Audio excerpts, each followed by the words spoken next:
खट्टर सरकार Atal Bihari Vajpayee medical college Faridabad में oxygen supported 100 bed का अस्पताल कल कोरोना मरीजों की सेवा में शुरू कर देगी। राजस्व एवं आपदा प्रबंधन विभाग के अतिरिक्त मुख्य सचिव संजीव कौशल ने बताया कि ऑक्सीजन की कमी को दूर करने के लिए हरियाणा सरकार ने केंद्र सरकार से ऑक्सीजन की उपलब्धता बढ़ाने की मांग की है। उन्होंने बताया कि 20 मीट्रिक टन स्टोरेज क्षमता का ऑक्सीजन बैंक बनाया गया है। इस बैंक से आपातकालीन स्थिति में प्रदेश में कहीं भी जरूरत पड़ने पर ऑक्सीजन पहुंचाई जा सकती है। कोरोना महामारी को लेकर हरियाणा सरकार ने क्या गाइडलाइन जारी की है, इस बारे में खास बातचीत की हमारे संवाददाता अनिल कुमार ने राजस्व एवं आपदा प्रबंधन विभाग के अतिरिक्त मुख्य सचिव संजीव कौशल से। हरियाणा सरकार ने क्या गाइडलाइन जारी की है, इस मेरे साथ हैं हरियाणा के अतिरिक्त मुख्य सचिव संजीव कौशल। इनसे जानते हैं। जी कौशल। अनिल जी, जैसे कि आप जानते हैं जो संक्रमित लोगों की संख्या है वो काफ़ी ज़्यादा है, इसीलिए हरियाणा सरकार ने 7 दिन की ये रिस्ट्रिक्शंस गाइडलाइंस जो लागू हुई थी उसको आगे बढ़ाया है और हमने इसका नाम रखा है महामारी अलर्ट सुरक्षित हरियाणा, ताकि लोगों को इसके बारे में जागरूकता रहे, हर वक्त वो इसके बारे में चौकस रहें कि क्या क्या कार्रवाई करनी है। एक तो हमने ये चीज़ अब 17 मई की सुबह 5 बजे तक की बढ़ोतरी की है।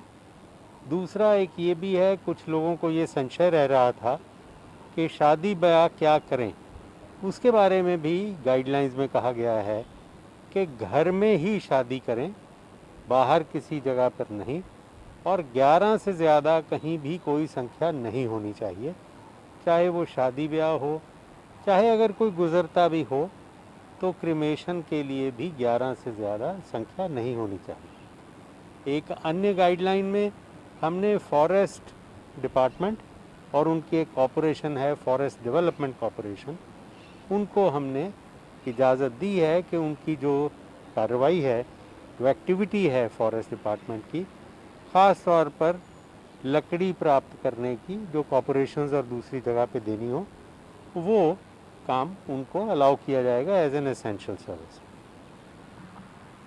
कौशल जी, जिस तरह भी आपने बताया है कि हरियाणा में कोरोना के मामले लगातार बढ़ रहे हैं और दिल्ली के नज़दीक जो है काफ़ी मात्रा में जो हरियाणा लगता है उसमें बढ़ रहे हैं, और आपको फरीदाबाद की भी जिम्मेदारी दी गई है, और इस समय फरीदाबाद की क्या स्थिति है? फरीदाबाद में स्थिति गंभीर तो है, जैसे कि सारे हमारे क्षेत्र में दिक्कत है, लेकिन मैं ये ज़रूर कह सकता हूँ कि सरकार की एक्सपीरियंस से कह लीजिए या तेज़ी से तत्परता से काम करने के कारण उसमें काफ़ी बढ़ोतरी, उसमें स्थिति में थोड़ी बेहतरी हुई है। और 2-3 चीज़ें वहाँ पर बहुत अच्छी की गई हैं। सिलेंडर्स की अलॉटमेंट बहुत अच्छी की गई है। हमने टेस्टिंग भी बढ़ानी शुरू की है। पहले जहाँ 3900 के करीब टेस्ट होते थे प्रतिदिन, अब तकरीबन कल जो मेरे पास संख्या है 7000 के करीब टेस्ट हो गए हैं, और हम ये कोशिश करके 8000 के आगे कल तक ले जाएंगे ताकि लोगों को जल्दी से जल्दी आए, टेस्ट रिपोर्ट का फ़ायदा हो।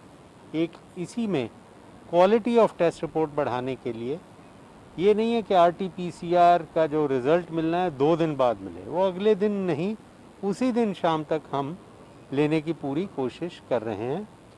आपको ये जानकर भी खुशी होगी कि जो हमारा वहाँ पर मेडिकल कॉलेज है, जिसका नाम श्री अटल बिहारी वाजपेयी के नाम के पीछे रखा है, उसमें एक 100 बेडेड फैसिलिटी हमने शुरू करने का पूरा इंतज़ाम कर दिया है। उसमें ऑक्सीजन का इंतज़ाम हो गया, बेड्स का, डॉक्टर्स और पैरामेडिकल स्टाफ हम वेस्टर्न कमांड से ले रहे हैं। वो भी जो हॉस्पिटल है वो कल से काम शुरू कर देगा और 100 जनों को वो एक बहुत अच्छी 100 बेडेड फैसिलिटी मिल जाएगी। इसके अलावा जो भी और संख्या बढ़ाई जा सकती है, हमारा बादशाह खान हॉस्पिटल है, उसमें भी हमने 100 बेडेड फैसिलिटी और ऐड की है। जैसा कि आपको पता है वहाँ ऑक्सीजन का प्लांट भी लगाया गया है अलग से, अभी शुरू हुआ है, 0.4 MT की उसमें प्रोडक्शन है। और इसके साथ ही प्राइवेट हॉस्पिटल्स भी अपनी सुविधाएं और जुटा रहे हैं। मेट्रो हॉस्पिटल ने 75 bedded additional facility ICU beds की भी वहाँ पर शुरू की है। उनके पास पहले भी काफ़ी संख्या में बेड्स हैं, 75 और ऐड किए हैं। इसी तरह से अलग अलग हॉस्पिटल अलग अलग तरह से, छांयसा में ये जैसे मैंने बताया मोटू का गांव में है, इसके अलावा भी हमारी और सुविधाएं शुरू हो रही हैं रेड क्रॉस सोसाइटी के साथ। जैसा आपको मालूम है, गवर्नर साहब ने एक फैसिलिटी शुरू की थी अभी 2 दिन पहले, वो भी फरीदाबाद की थी, सेक्टर 14 में। वो भी इसी तरह से 100 बेडेड फैसिलिटी है। तो हम पूरा रैंप अप कर रहे हैं अपना इंफ्रास्ट्रक्चर, और जो लोगों को कम से कम इसमें कठिनाई हो। तो कालाबाजारी के विरुद्ध भी वहाँ कार्रवाई की गई है। कल भी एक केस रजिस्टर किया हमने, रेमडेसिविर के बारे में कुछ कालाबाजारी करने की कुछ लोगों ने कोशिश की, वो भी। तो हर तरह से तत्परता से सरकार, सजगता से सभी अधिकारी काम कर रहे हैं। कौशल जी, ऑक्सीजन की जो मांग को लेकर और कमी को लेकर लगातार सवाल भी उठते हैं। इस समय ऑक्सीजन की हरियाणा में क्या स्थिति है? ऑक्सीजन की स्थिति ये है कि सरकार ने, भारत सरकार को कहा है कि थोड़ी उपलब्धता और बढ़ाएं, और हमारी ख़ास तौर पर जो प्लांट्स हैं, जो प्लांट जैसे कि आपको मालूम है हरियाणा में ही लोकेटेड हैं, पानीपत ख़ास तौर पर, अगर उससे अलॉटमेंट डायरेक्टली हरियाणा को हो जाए तो हमें वो लंबा सफ़र और जो अनिश्चितता होती है कि राउरकेला या अंगुल से हम लें, वो थोड़ी हमें सुविधा होगी। इसके बारे में सरकार ने, हरियाणा सरकार ने भारत सरकार से आग्रह किया, और देश की इस विपत्ति की स्थिति में जो भी भारत सरकार फैसला करेगी हम उसके साथ हैं, और हर स्टेट को, हर प्रदेश को हम इसमें अपना सहयोग दे रहे हैं।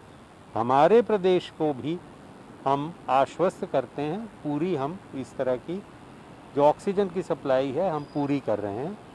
और आपको जानकर और भी खुशी होगी, आपने देखा भी होगा, BSMT का एक ऑक्सीजन बैंक सा भी हमने रिज़र्व भी रखा है, ताकि कहीं भी कोई अचानक औचक अवस्था में आवश्यकता हो तो वो भी वहाँ पर पहुँचाया जा सकता है। ये थे मेरे साथ हरियाणा के अतिरिक्त मुख्य सचिव संजीव कौशल। इन्होंने कहा है कि कोरोना महामारी को लेकर हरियाणा सरकार ने गाइडलाइन जारी की है। इसके साथ साथ इन्होंने ये भी बताया है कि हरियाणा सरकार ने केंद्र सरकार से ऑक्सीजन की उपलब्धता बढ़ाने की मांग की है। Anil Kumar, total news, Chandigarh.